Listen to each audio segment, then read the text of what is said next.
Bem-vindos a mais um Pergunte ao Professor de Psicologia, aquele programa que você me segue no Instagram, me manda um direct ou responde uma caixinha de perguntas e ele vira vídeo. Meditação realmente aumenta o QI? Já tivemos vários vídeos aqui no canal explicando que a medida do QI é sim uma medida muito relevante na psicologia. Agora, essa questão envolvendo meditação e QI não é bem essa aqui não. A gente até tem algumas pesquisas surgindo sobre treinamento para aumentar o QI. Em geral, são treinamentos que vão envolver o uso da memória operacional. Aquela nossa memória temporária que você usa para ler um texto, para pensar alguma coisa, mas a gente ainda não tem dados suficientes para afirmar qualquer coisa. Agora, o que a gente sabe sobre meditação e as nossas funções cognitivas? A gente tem muita evidência de que a meditação melhora a nossa gestão emocional, que aumenta o nosso autocontrole e, inclusive, a gente tem muita evidência de que pessoas que fazem isso por décadas alteram o cérebro de uma forma muito sensível. Agora, de onde que surge esse papo de meditação aumentar o QI?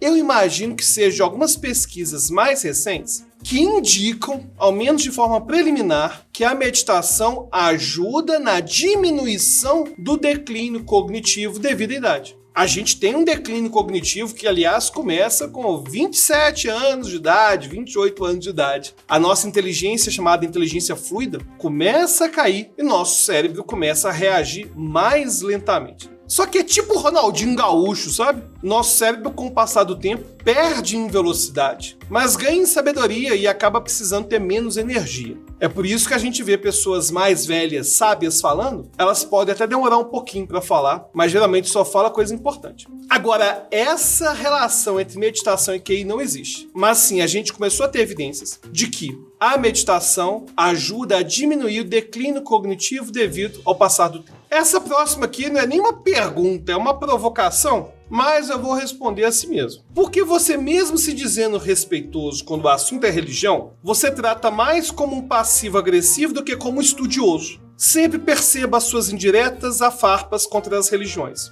Vamos lá. Eu nunca disse que eu sou respeitoso, não. O primeiro ponto é esse. Eu nunca disse que eu sou respeitoso.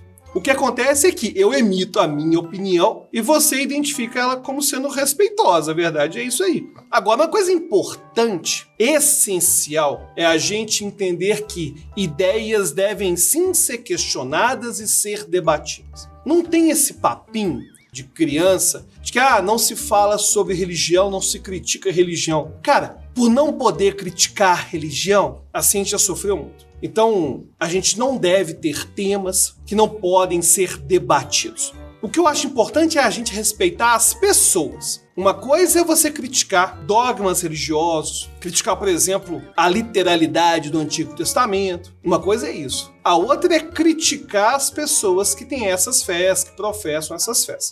Agora, essa acusação de que eu dou indireta e farpa contra a religião, ela é mentira. Eu não dou indiretinha pra nada, não. Quando eu tenho que criticar alguma coisa, o que inclui não só a religião, mas inclui também outros temas como trans nos esportes, o problema envolvendo crianças trans. Quando eu vou criticar as pautas, eu sou direto. Eu não sou de ficar de indiretinha, não, beleza? O ponto é que, quando eu digo que sou a favor da chamada psicologia cristã, se ela for, por exemplo, focado a nicho, né? Ou seja, pessoas cristãs buscando terapeutas cristãos. Assim como eu tenho psicologia feminista buscando mulheres que se identificam com o feminismo, assim como eu tenho terapia LGBT para quem se identifica com LGBT, eu não vejo problema nenhum nisso, não. Aí parece que em alguma medida estou defendendo religião, mas não é nada disso não, certo? Inclusive alguém até comentou que, mas psicologia cristã sempre vai ser sobre reorientação sexual. Pô, mas aí é você que está afirmando isso. Se a pessoa que se diz psicólogo cristão está fazendo terapia de reorientação sexual, de deixar de ser gay, deixar de ser lésbico, deixar de ser trans, isso aí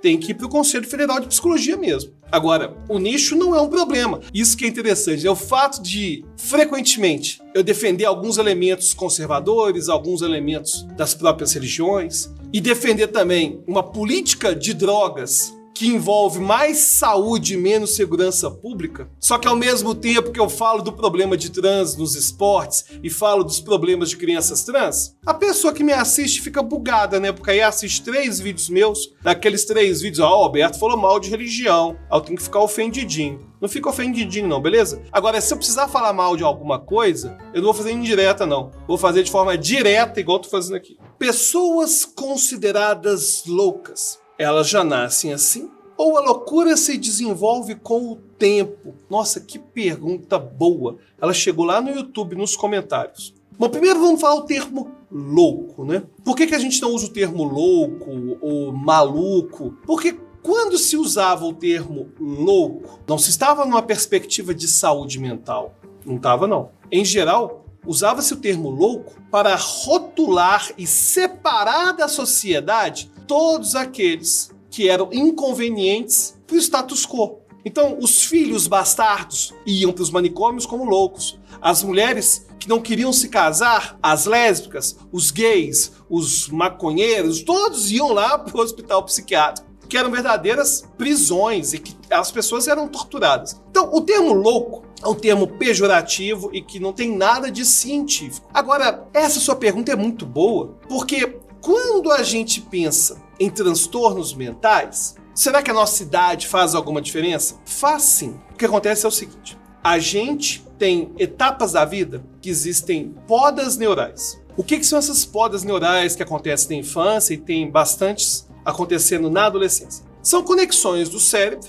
e que vão ser jogadas fora. Elas são jogadas fora não é por um motivo ruim, elas são jogadas fora para a gente poder desenvolver outras habilidades, se especializar. E aí o que acontece? Nessa poda neural da adolescência pode surgir transtornos mentais. Inclusive, se tiver num ambiente fragilizado socioeconomicamente, se for um ambiente em que a pessoa tem muita violência, se expõe a perigos, temos mais riscos do desenvolvimento de alguns transtornos mentais, principalmente esquizofrenia. Então, quando você diz louco, e eu sei que não é por mal, eu imagino que você está se referenciando ao esquizofrênico. E as pessoas não nascem realmente esquizofrênicas. Claro, elas vão ter um marcador genético para isso, mas vai ter algo do ambiente que vai disparar. Ou seja, tem poda neural, tem hormônios que vão surgir na adolescência, tem um ambiente fragilizado emocionalmente, não só socioeconomicamente, mas também socialmente, afetivamente, ou seja,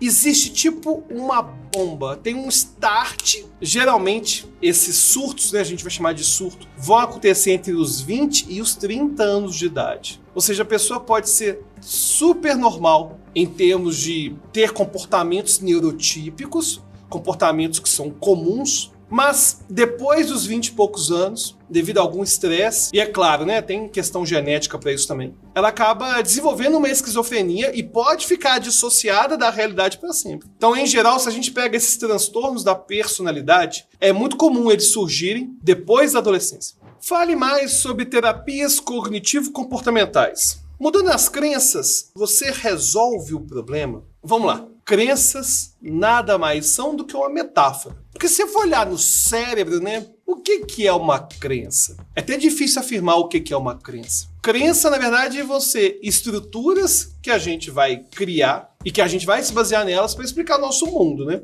É complicado eu falar que para eu mudar, eu tenho que mudar a minha crença. Ou seja, essa ideia, inclusive tem técnicas da TCC que se baseiam em buscar uma crença principal, uma crença nuclear. Tem uma técnica chamada técnica da seta descendente, em que vai surgindo várias perguntas socráticas até a pessoa chegar numa crença nuclear. Seria uma crença que estaria por trás de todo vício, que seria algo basilar, fundacional. Mas, na verdade, isso é tudo uma metáfora, né? Na verdade, as pessoas mudam porque as roupas antigas não servem mais. É por isso que a pessoa muda. Inclusive, o que existe mais misterioso na psicoterapia é o mecanismo de ação da psicoterapia. Ou seja, a gente sabe que terapias A, B, C, D, o que inclui as TCCs, né, as terapias cognitivo-comportamentais, que elas funcionam. Mas exatamente porque elas funcionam, qual o mecanismo de ação por trás delas, a gente não faz ideia. Então, se eu te afirmar que ao alterar sua crença você muda, eu estaria sendo irresponsável, certo? Agora, para algumas pessoas, esse cair a ficha, esse perceber que a vida pode ser diferente, perceber que tem recursos para mudança, pode ser traduzida por você como alteração da crença, mas não deixa de ser uma metáfora. Para ficar um pouco mais claro, as pessoas mudam porque elas percebem que tem algum recurso. Elas percebem que é possível que elas tenham uma vida melhor. Agora, isso pode acontecer por vários e vários motivos. É por isso que Carl Rogers acaba preferindo falar de contexto terapêutico, ou seja, contextos que permitem que as pessoas mudem, em vez de falar de técnica. Porque quando eu falo de mudar crenças, eu estou falando de técnica terapêutica. Carl Rogers vai falar que muito mais importante é o contexto terapêutico. Contexto de empatia, de aceitação positiva incondicional, um contexto de congruência, em que a pessoa é convidada a ter uma vida autêntica. Então, melhor do que pensar em crenças ou outros elementos, da TCC, como pensamentos distorcidos, é pensar nessa ideia de: estou num ambiente propício para eu mudar positivamente? Que ótimo! Se eu estou, então beleza, vai dar tudo certo. Agora, exatamente qual é a técnica que vai ser usada para isso? Não tem tanta relevância assim, não. Quero experimentar maconha. Qual é a dose segura? Olha só, aqui no canal a gente já falou de várias drogas, já falamos dos seus efeitos psicoativos, dos seus danos, dos seus perigos, já falei inclusive dos problemas que a gente tem na guerra às drogas, mas isso não significa que a gente tem que fazer apologia ao consumo de drogas. E nessa sua questão envolvendo maconha, tem uma verdade muito, mas muito inconveniente. Não existem doses seguras para o consumo de nenhuma droga psicoativa. Não existe dose segura para o álcool, não existe dose segura para o cigarro, não existe dose segura para a maconha, porque cada pessoa é de um jeito. E para algumas pessoas, o mínimo de substância psicoativa já é suficiente para causar um desastre. Então, se alguém te falar que existe uma dose segura, 100% segura, para maconha ou qualquer outra droga psicoativa, essa pessoa vai estar mentindo. A única dose segura é se tornar abstêmio. É isso aí, é não beber nada, é não consumir nada. Fale sobre pensamento de manada e como ele pode afetar a sociedade. Esses tais movimentos de pessoas com ódio e repulsa a grupos de pessoas, esquerda, direita, LGBTs, MGTOWs, movimento feminista. Você acredita que esses movimentos são normais ou são criação de alguém? Qual o impacto disso nas interações sociais? Seria isso um sistema feito para frear o crescimento da população mundial? Olha só, essa pergunta tem um cheirinho de conspiração. Eu lembro quando estava conversando com o Pirula, e o Pirula vai falar de pseudociência e fala do pato. Imagina que pseudociência é um pato, Aí você está vendo uma ave. Uma ave, ela faz quen-quen, ela tem bico de pato, ela mergulha assim na água, ela balança o rabinho na água, ela tem aquelas patinhas que tem os dedinhos juntinhos. Ou seja, é igualzinho um pato. Será que é um pato? Esse comentário aqui tem um cheirinho de conspiração, mas tem algumas coisas bem interessantes que não são conspiratórias, não. Mas antes de responder, é importante ressaltar que ele juntou um monte de coisa aqui, esquerda, direita, LGBT, MGTOW, movimento feminista, como se fosse uma equivalência. Não tem equivalência aqui não, certo? O movimento feminista foi essencial e é essencial até hoje. Cara, os direitos civis das mulheres, até pouco tempo atrás, até poucas décadas, a mulher não podia nem votar. Mulher não era considerada gente. Colocar feminismo do lado de MGTOW, que é a galera que acha que não precisa de mulher, que pode morar sozinho, sem mulher nem nada, não é equivalente não. Não é equivalente não. E o mesmo vale para o movimento LGBT, cara. O movimento LGBT, ele é importantíssimo. São pessoas que sofrem, são pessoas que são perseguidas, e são perseguidas por sua sexualidade. Colocar aqui no mesmo balaio movimento LGBT, feminismo, Red Pill, MGTOW, extrema-direita, esquerda, colocar que tudo é discurso de ódio, aí não. Essa distinção tem que ser feita aqui logo no início. É óbvio, inclusive eu já falei aqui no canal, que existem problemas envolvendo algumas pautas do feminismo, algumas pautas LGBT. Claro que a gente pode discutir pauta, como eu falei sobre crianças trans em outro vídeo aqui, que é uma pauta extremamente complicada. Agora, colocar tudo no mesmo balaio, não, é cair demais, Falando desses movimentos assim, como um todo, todos eles vão ter o que a gente chama de pensamento de grupo. Toda vez que eu tenho um grupo que é formado por pessoas que têm ideias semelhantes, vai acabar surgindo algum viés de pensamento de grupo. Isso não vale só para esses movimentos, não. Vale para futebol, vale para estilos de música, vale para o grupo lá de dança, vale para o grupo que você sai com os colegas. Sempre vai ter, num grupo, um pensamento que é do grupo. Ou seja, cada pessoa tem seu viés cognitivo, que são os atalhos do cérebro. Mas juntos, eles acabam tendo vieses cognitivos que são típicos do grupo e que muitas vezes nem surgiriam individualmente. Aí vem a primeira pergunta. Você acredita que esses movimentos são normais ou são criação de alguém? Aí aqui está surgindo algo meio conspiratório. Surgirem movimentos, surgirem grupos, é algo super natural. Eu não preciso de um agente externo para pessoas que têm valores e pensamentos parecidos se reunirem. Aliás, o ser humano é um ser social. Para ele criar grupo, cara, qualquer coisinha é suficiente para ele criar um grupo. Quanto mais grupos que estão voltados a questões sociais, como o feminismo e como o LGBT. Mas o ser humano sempre cria grupo. Eu não preciso de ter algo externo. O que acontece é, a gente tem esses grupos que surgem naturalmente, tem o pensamento de grupo surgindo também naturalmente. Aí começa a surgir uma galera que quer surfar na onda. Sim, aí a galera vai surfar na onda do pensamento de grupo. Vou usar exemplo aqui de criança trans. Já falei em vários vídeos aqui no canal e falei num vídeo especial sobre o tema, que falar de criança trans é um absurdo. A pessoa que sabe o mínimo de psicologia sabe que fazer um psicodiagnóstico de uma criança como trans, uma criança de 5, 6 anos de idade, é crueldade. É desonesto intelectualmente. Não existem instrumentos para isso. Ponto final. A pessoa que fala que existe sim um instrumento para poder avaliar que a criança é trans, essa pessoa está mentindo. Ou ela é totalmente desqualificada no campo da psicologia e do desenvolvimento humano. Agora, vamos lá. O que acontece? Existe um movimento LGBT, tem os grupos trans que vão se reunir por terem ideias iguais, e sobre vários temas, sobre a necessidade de igualdade na sociedade, fim do preconceito e tudo mais. Aí, a ideia de criança trans vai surgir naturalmente nesses grupos. A gente não precisa de ter alguém para poder colocar essa pauta lá. O que vai acontecer é que no capitalismo, tudo, o Adorno fala disso, já até falou nos vídeos aqui, tudo vai virar produto. Tudo. Causa LGBT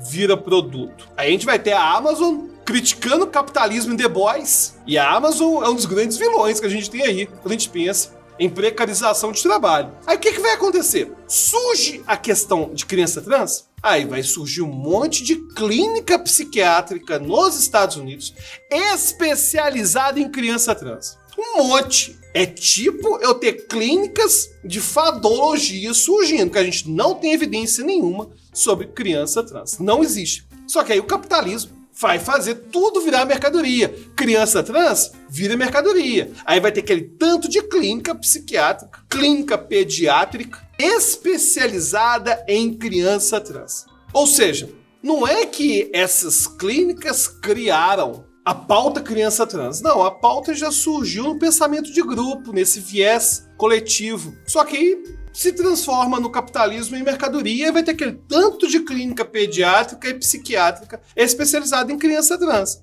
Cara, o mesmo vai acontecer com várias pautas sociais. Até joguinho de banco imobiliário comunista existe, cara. E é vendido aí, de acordo com o mercado. No capitalismo, tudo vira produto, incluindo todos esses movimentos. Red Pill, MGTOW, vai virar curso, vai virar livro, vai virar corte de podcast. Tem o mesmo feminismo, em algum momento, vai virar também produto, porque a gente está no capitalismo. A gente, então, não precisa realmente de ter um movimento deliberado para criar tudo isso. Eu acho mais razoável essas coisas surgirem, esses movimentos surgirem, e uma galera aí, pela lógica capitalista, transformarem tudo isso em produto. E aí vem essas perguntas, qual o impacto disso nas interações sociais? Bom, que a gente vai ter aí um monte de questão social complicada surgindo, vai ter devido ao pensamento de grupo. Falando de LGBT, vai ter o problema de trans nos presídios, vai ter o problema de trans nos esportes, vai ter o problema de criança trans. No MGTOW vai ter problema envolvendo misoginia, violência à mulher, ameaça à mulher.